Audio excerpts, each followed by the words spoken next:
نعم أحبتي، رمضان قرب منا، قرب جدا، ولكننا لم نتفكر في أمر نسيناه أو تناسيناه.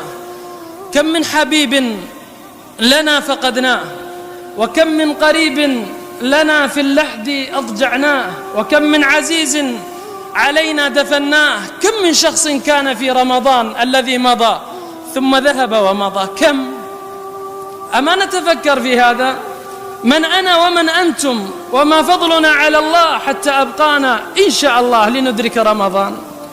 هذه تحتاج أيها الأحبة، تحتاج إلى توبة صادقة. نعم، بادر التوبة ما دمت في زمن الإنظار، واستدرك فائتا قبل أن تقال العثار. نعم، اقلع عن الذنوب والأوزار، اظهر الندم والاستغفار، فإن الله عز وجل يبسط يده بالليل ليتوب مسيء النهار، ويبسط يده بالنهار ليتوب مسيء الليل. هذا في غير رمضان، فكيف برمضان؟